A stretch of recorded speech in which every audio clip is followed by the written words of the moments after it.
Guys, do we have a cool episode today? We're getting back to some stuff that we haven't seen in a while on the channel. It's been broke, so I'm trying to do some yard cleanup. And while I'm waiting on a couple things for the big truck, waiting on a couple things for the burnout truck, we're gonna jump over to this guy. And I know you guys remember the 5-ton Army trucks. The two, I got the pair, we got the one with the bed, we got the one with the hitch in the back, and we're back to these trucks. We're gonna get them running again. The other one runs fine. The other one with the semi 5th wheel hitch in the back runs great. If you remember, this thing smoked a freaking starter, like smoked it. It was fried, guys. Like, took it to the starter place, and they're like, this thing was so bad. They're like, it stunk up our whole shop. When we opened it up, we've had some bad starters, but this one was really bad.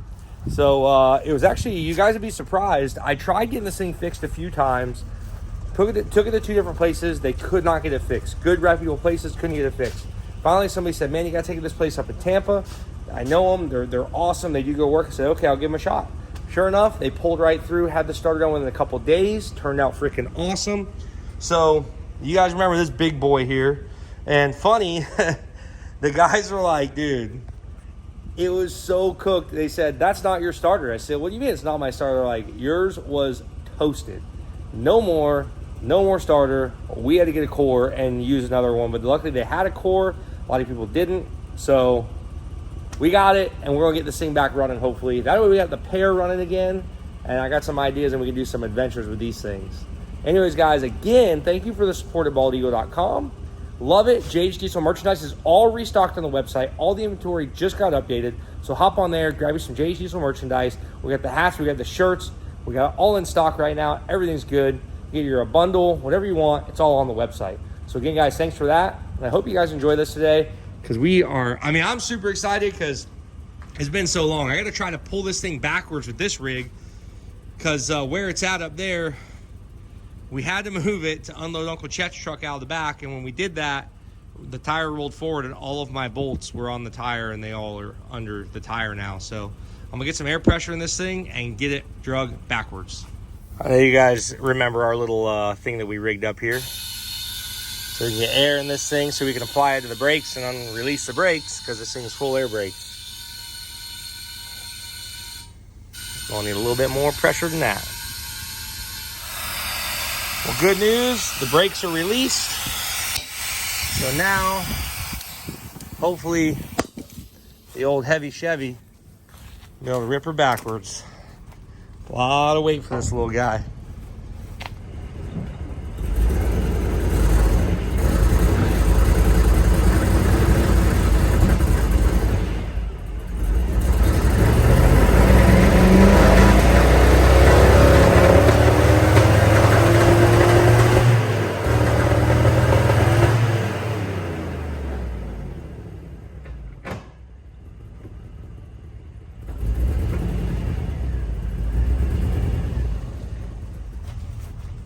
I know you guys thought I was joking. I'm literally digging bolts out of the dirt here. I think we got 1 or 2 left. We gotta find here. God, we're idiots. I blame Chet. I blame Uncle Chet. Had to move it, unload his Dodge, rushed me. But got a couple starter bolts, got the bracket bolt. I think we can make that do. I'll find other bolts laying around the shop that we can fill our stuff with. Well, I got my nice cardboard workstation all set up. Got the truck drug over here, a little bit closer to where I need to work on it at. We're gonna get this thing in here and hopefully hear some fire breathe out of this rig. Not on that side, I guess down here. Thing needs a stack. I should probably stack this rig. So only my followers that have been with me for a while will remember this. When this thing caught on fire, this is all on fire in here. And apparently what happens is these little pieces here, they get really hot and they catch on fire. There's a shut-off switch down there, but it was too late. Everything was smoking. And I think the fire actually started from the starter because it was so freaking cooked. I'm pretty sure that's what caused all this. So I'm going to bypass everything in here, the battery switch. I'm going to bypass the whole deal, and we're going to hook it up and see what it does. because if it works without that, we'll hook the battery switch back up, but we're gonna delete these things. A lot of people do that. So they go bad all the time, they're junk. So we'll just get rid of those guys. All right, guys. Well, we got her hardwired in for our temporary fix, and let's see what happens. I'm gonna get all these metal pieces off the batteries, just in case stuff doesn't go well. Let's cross our fingers. Batteries could be dead. It has been sitting a while, but let's just pray it's not. One switch. This is messed up to get up here. I'll get something to stand on. Got me a little helper stool. Oh. Let's go! Yes! Dude, fire me up. We're good, guys. I was so worried these batteries were shot. That was such a bad deal. All right.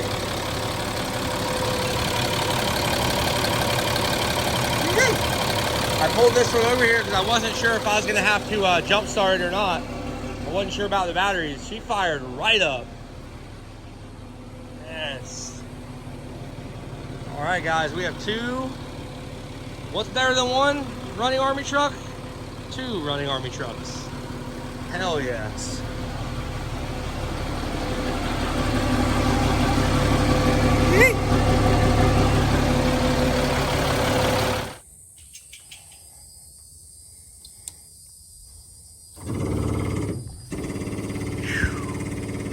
Finally, this thing can come down, I think. Oh, there it is, boys.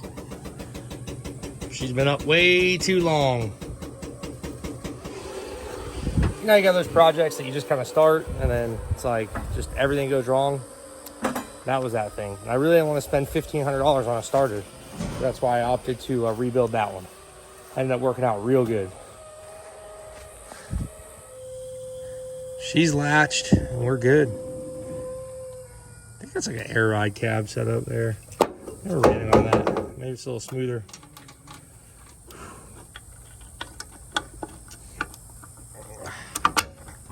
Freaking awesome. You know what's better than one running Army truck?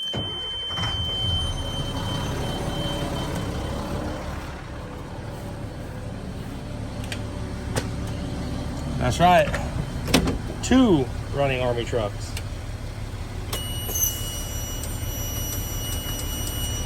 I thought.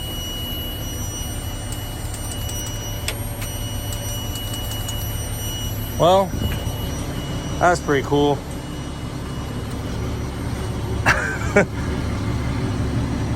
You know, they say that's pretty neat. That's pretty cool. It doesn't run now.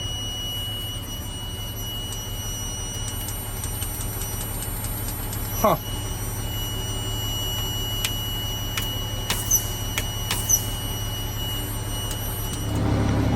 Well, that's different. That kind of sucks. I don't know what the deal is now. Gotta love it. Right when you think something's ready to go. I'm sure it's happened to a lot of people. Nothing's getting hot.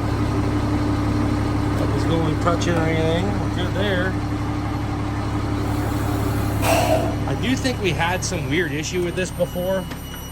So maybe we gotta...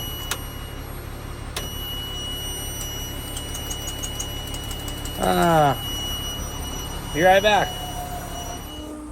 All right, well, first things first, I got the cab back up and still nothing.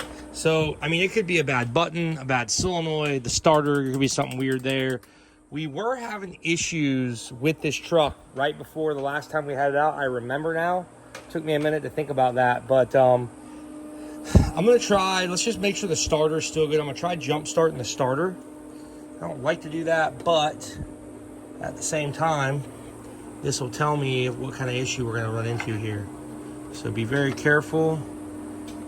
There's actually a pretty accessible spot here. Oh yeah. So, what that means is, I don't think it's a starter because it worked fine the first time. I think it's either the start button inside the cab could be bad. We were having issues with it before. I remember we're like trying to bump it and stuff. Or we could have, there's another relay outside here. So maybe we have something going on there. Something I'll diagnose tomorrow, but back to this. So what's better than one Army truck running? Watch this one not start now.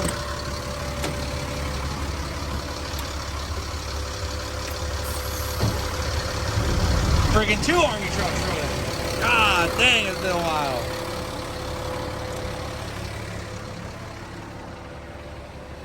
Been a while since I had the whole fleet up and going.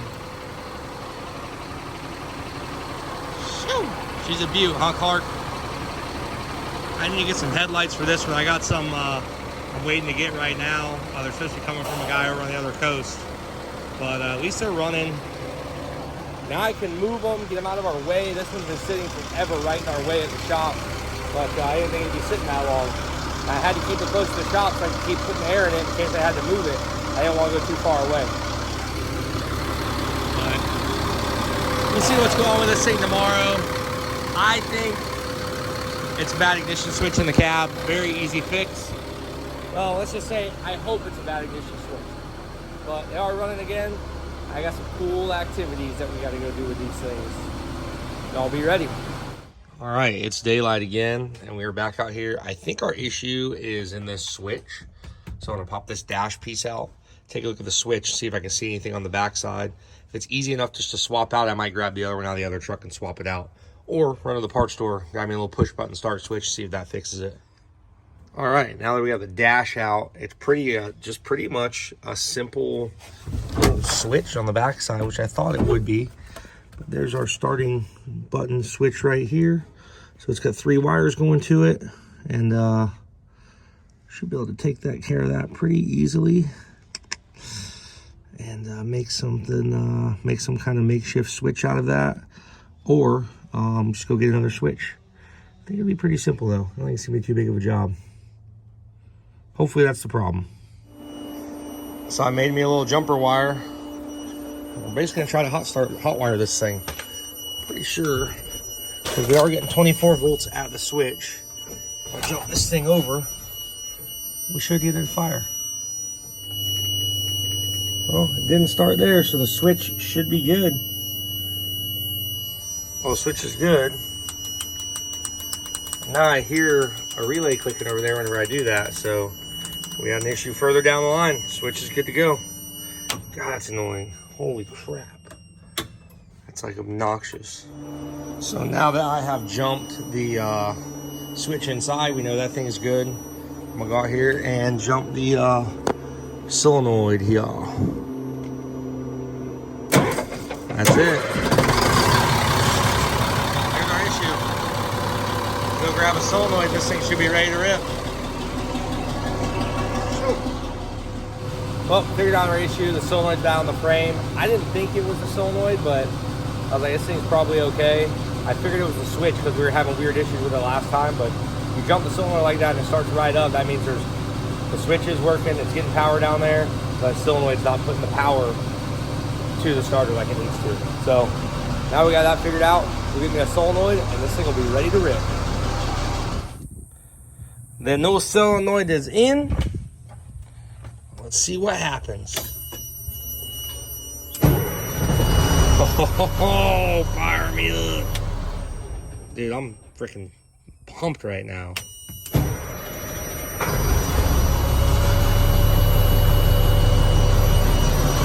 We're good, guys. Ready to rip. All right. 2 Army trucks ready to rip. So we got this one running. We're already putting it to work.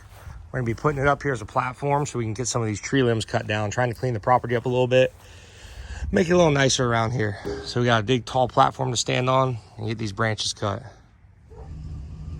Old girl got put right to freaking work. I got this thing done, cut down half this damn tree. All these branches were pretty low lying. Boy, she's ready to rip, guys. I love it. All right, guys, so here's our tech tip for today. We got our big RV here, diesel pusher, full air brakes, all that stuff. kind of just going to show you guys something simple for maintenance and could help you in a situation too, and probably save you a lot of money. So with the air brake systems on these things, they got what they call a slack adjuster. That slack adjuster rides on a rod, and that rod goes in the brake chamber, and that slack adjuster goes to an S-cam, and that's how the brakes work with the big drum brakes. So I bought this thing, and the brakes haven't been that great since I bought it. They've kind of been 50-50. And then towing that trailer the other week, and I was like, man, I got to do something about this. So I'm going to go in, do a little slack adjuster adjustment on them. What it's going to do is going to tighten the brakes up. Very simple procedure. Just could save somebody a little bit of money and time rather than taking it to like an RV place or a big truck place. And you guys could see how easy it is to adjust the brakes on these things if your brakes are starting to go out. This particular RV has like 140,000 on it, miles. A lot of RVs, they stick around like under 100,000. So either way, you're wearing the brake shoes, they go in, and as they wear in, you need to adjust your slack adjuster. So I'll show you guys how to do that. I learned this like probably 12 years ago back in diesel college. We had, classes on air brakes, all that stuff. So kind of something I've known for a long time. And I literally haven't probably adjusted a set of brakes in probably 8 years. I used to do DOT inspections and stuff. And I just kind of got out of doing the big truck stuff. So I'll show you guys real quick on the RV. Kind of cool little deal. We're just going to adjust the brakes, make sure we're good to go. And you guys can hopefully learn from it and maybe save you guys some money. Some of you guys might already know how to do all this, so it doesn't really pertain to you guys, but everybody does it their own way. So get this thing fired up, get the air brakes going on it, and get them adjusted. All right, so now that we're down here, this is your slack adjuster. It's got a little worm gear in here, and basically we're going to adjust this nut on the bottom, or bolt, whatever, and that tightens and loosens it. So what we're looking at here, inside the brake shoes, you have where the brake shoes, obviously the parking brake is off, and there's a gap right now in between the brake shoe and the brake drum. So what we're going to do is we're going to tighten the slack adjuster up until the brake pad touches the drum. And then once it touches the drum, you're going to feel it. It's going to tighten up. And then what I do is I loosen it a half a turn. So I'll loosen this bolt or nut, whatever, back a half a turn. So let's go ahead and do that.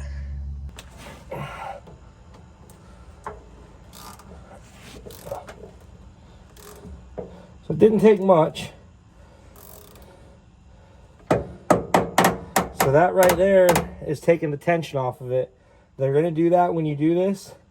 And just kind of be used to that. I'm just snug it one more time. And then, oh yeah.